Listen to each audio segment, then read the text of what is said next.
Hello, welcome back to another FPL video. Hope everyone is doing well. We've only got one day to decide what we're going to do for Game Week 22, and in this video, I'm going to be implying whether you should buy, say goodbye, or hold on to that just alright guy. Yes, a buy, sell, hold video ahead of Game Week 22. It's going to be a bit of a quick one. We haven't got very long to decide, but yeah, if you are new around here, we're so close to hitting that 400 subscriber mark, so if you don't mind helping me out, really appreciate it. Obviously, hit the like button if you do enjoy the video, and let's go straight on into this one. So quickly, first, how does this video work? So we've got our two kind of axes here. We've got the vertical axis, which is the form of the player, so whether they're balling down to whether they're stinking, how well they are playing. Then the horizontal axis, which is the fixtures, whether fixtures are bad or whether they're good, whether they are ace. So what that does mean is in the top right hand corner we have our buy section highlighted in green, so the combination of the players playing well and they have decent fixtures. We have our sell section in the bottom left highlighted in red, so either the fixtures are really bad or the form is really bad. Either one of those could potentially mean you're getting rid of that player. And then in the top left and the bottom right, the just alright guy section, we have our two sections here highlighted in blue, and this is the hold section. So maybe the fixtures aren't too great, but the form of the player is decent, or maybe the fixtures of the players are quite good, but their form isn't necessarily too good, but you still want to hold on to the player for the fixtures. So first things first, we're going to be looking at the defenders, and the first defender spot, while getting straight into this, is Thiago Silva, and this is kind of just a general discussion, or opening up the discussion on Chelsea assets. Obviously, there's been a lot of discussion about Azpilicueta and Alonso, both scored at the weekend against Burnley, so there's been a lot of consideration over whether to bring those guys in. Tuchel has come out and said though that there will be a lot of rotation, so we may actually see Ben Chilwell or Reece James come in this weekend for those two. So it's a very tough one. Thiago Silva looks like he's a little bit more solid in terms of game time. He's been getting like full 90 minutes quite a bit recently, but obviously right now we've got fixtures coming thick and fast, and he's quite an old player, so he could be potentially rotated as well. So for now, for me, it's just a kind of hold on the Chelsea players, wait and see what happens. Thiago Silva, because he's getting a little bit more game time, I'd be closer to bringing him in, but either way, I definitely think it is a wait and see, and especially with the Spurs game coming up next, I think, yeah, it's just a hold. I'm going to put Thiago Silva here, creeping into the buy section, just to kind of see what happens over the coming game weeks, whether he gets consistent time. Obviously, we're going to consider Alonso and Azpilicueta in there as well, and obviously Ben Chilwell or Reece James, what's going to happen with those guys. But yeah, I just wanted to kind of open the discussion up with the Chelsea defenders. Aaron Cresswell is a player that I discussed last week, thinking, he was kind of hovering between the buy and the hold section. Obviously, he went and picked up that assist against Liverpool, and he was kind of in the hold section because of that fixture against Liverpool. Now West Ham have a few decent fixtures coming up, so Chilwell is most definitely in the kind of top right hand corner for me, just in the buy section. He looks like an incredibly good option, the highest scoring FPL asset so far. So yeah, Ben Chilwell for me is going to go straight up into that top right hand corner. Just a really good FPL asset so far this season, and just keeps on picking up assists, especially to Souček. So if you've got Souček, that combination is unbelievable. Then James Justin, I've been talking about him in the recent few weeks, mainly kind of saying you should probably buy him in. Now they've had the kind of Leeds fixture, their fixtures from now are they're just okay, so I wouldn't really be putting him in along the side of kind of ace fixtures. And now without Vardy and without Ndidi, Leicester look like a very different outfit, especially defensively. They don't look anywhere near as good. So James Justin for me is going to be on the hold side, more because of the fixtures they've got than necessarily the form that Leicester have been showing. He's not been really stinking himself, and obviously he does get so far forward, so he does have the potential of getting attacking returns. They play against Fulham. On paper it's a good fixture, but they did lose to them in a reverse fixture. So Fulham have been a tough team for teams to play in the previous few weeks. So yeah, for me, it's just a hold now for James Justin. I wouldn't be looking to get rid of him with the attacking threat and the fixtures that he's got coming up. I think he's still a decent option to hold, but he's less of a kind of, oh, you really need to bring him in for this game week. Then we have Cancelo. I mean, what is going on with Cancelo? Should you take him out? Is he going to keep getting rotated? Well, for me, now that he's had his rest, he's definitely in the kind of hold section. Obviously, because, Manchester City assets are getting rotated a lot, there's less of a kind of reason to buy him. However, with the likelihood that he's going to play against Burnley, and he's also going to play in the kind of tougher fixtures because Pep wants to put out his best team, and Cancelo is a part of that best team, I think Cancelo will definitely be playing. So for me, it's kind of on the hold side of he's a good player, rather than, they've got really good fixtures coming up. Maybe buy if you don't have a Manchester City asset at all. Cancelo is definitely the one I'd be looking at. But if you already hold Manchester City assets, then I don't think you necessarily need to bring him in, and also it's just a hold for now. I don't think there's any particular need to be getting rid of him. Then we've got Tyreek Mitchell for Crystal Palace, who has seemingly lost his place to Patrick Van Aanholt. I do think that he will come in and out of the side throughout the rest of the season. However, I think Van Aanholt will be playing more games. If you want to maybe bring in and punt on Van Aanholt, they've never actually been substitute for one another. So if one plays, they'll play the full 90 minutes and you'll get the other one. It's something that I'm definitely looking at into myself.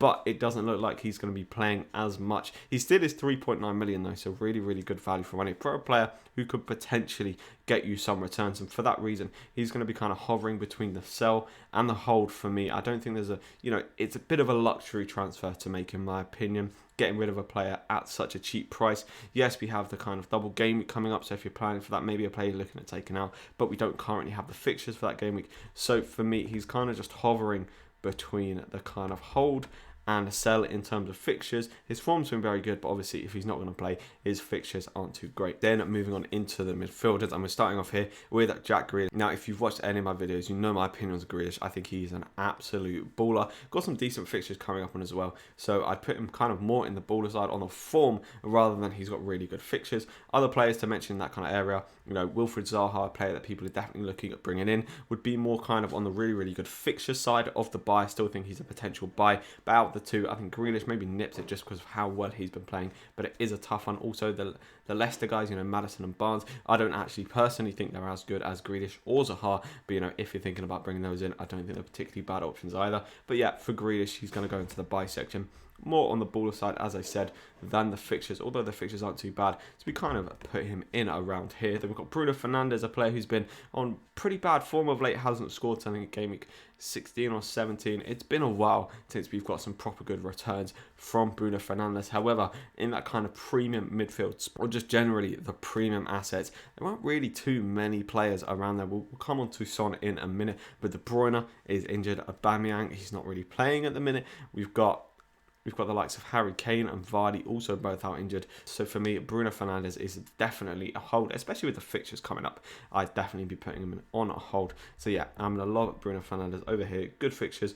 Poor form, reasonably poor form, so we'll move him down here. But he does have very good fixtures, and I'm actually looking at captaining him this week because I think he could return against Southampton. Then we've got Heung-min Son, obviously Spurs that look a very, very different outfit without Harry Kane. Harry Kane just provides so much in terms of attacking threat, and they, Bale, Bergwijn, and Son really just couldn't find a way of properly linking up. For me personally, however, Son is very much a hold at the minute. That's because Kane, he's only going to be out for a couple of weeks. And when Kane does come back in, you're going to want either one of Kane or Son because they've been so good throughout the season. Also, they've got Chelsea and West Brom coming up. Okay, Chelsea isn't the best of fixtures, but West Brom have been conceding so many goals this season. Even a poor Spurs side could go and bang quite a few goals in. And Son is a class player.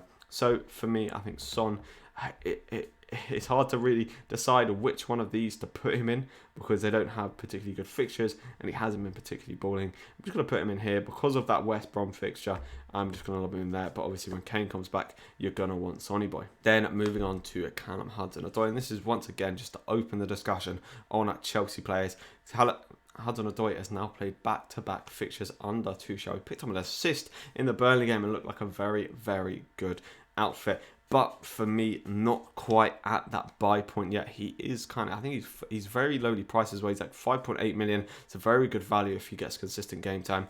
One to definitely just hold, wait again, see what happens in the Spurs game. If Hudson-Odoi plays again, I think Tuchel is definitely deciding that Hudson-Odoi is going to be a very key player in his team. So, he'd be teetering kind of between the buy and the kind of hold for me. But for now, just in terms of he has been playing well, Hudson-Odoi is going to go in the kind of hold section. Then we've got Saka. Unfortunately for Saka, he's been playing so well, but he is injured, and a player's injured, they're not going to have very good fixtures. So for me, it's going to be Saka's going to be on here. No way am I going to put him down in the kind of stinky side of form because he's been playing unbelievably well. But if a player is injured, they're not going to have any fixtures, so they've got bad fixtures. Then moving on into the attack, there's a lot of discussion to be had here, and as you can see here from the majority of the players picked, it's all in the kind of same bracket, as that's where the real big discussion towards strikers is going. We obviously have Harry Kane and Vardy both injured, so the real effective strikers are are all around this price bracket. We've got Antonio coming in here,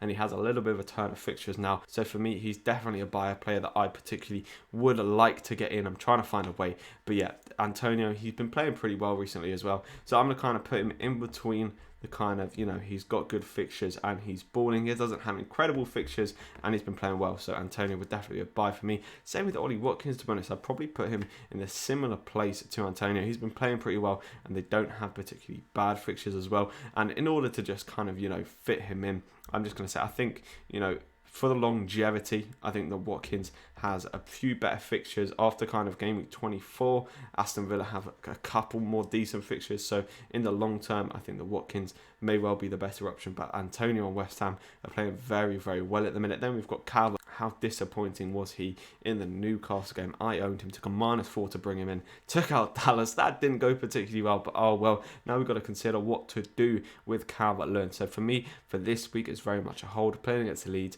Leeds obviously like to concede a hell of a lot of goals, so Calvert-Lewin will definitely be staying. But after that, I think it may well be time to go. So Calvert-Lewin for me is going to go. It's sort of in between the hold and the sell because, form of late, very, very stinky, very, very poor.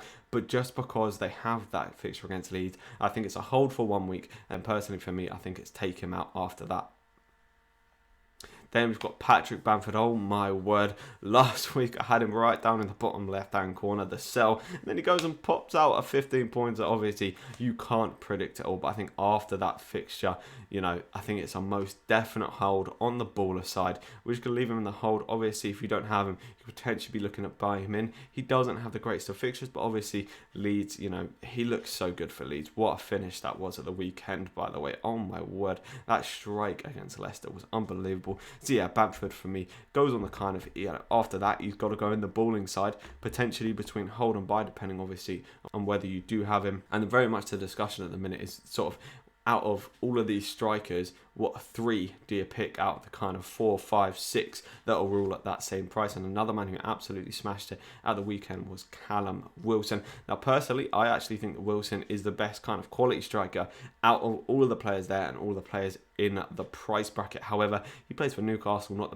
the best team, and his fixtures coming up aren't actually that great. So for me, Callum Wilson goes more into the hold section than he does into the buy section. Obviously, he's creeping into it a little bit, but more definitely on the form side and the fact that he's a good striker, he's going to go into the hold. So I think he deserves to maybe be creeping over like Bamford, but bad fixtures. Obviously, he's a baller, so it's just a hold for me on Callum Wilson now. If you have enjoyed this quick little buy, sell, hold video, imply whether you should buy, say bye-bye, and hold on to that just all right guy as we do ahead of game week 22. I'm very much looking forward to the game week. Let me know down in the comments any transfers you are thinking of making. But yeah, if you're new around here, please don't forget to hit that subscribe button, hit the like button if you have enjoyed this video, and I'll catch you in the next one.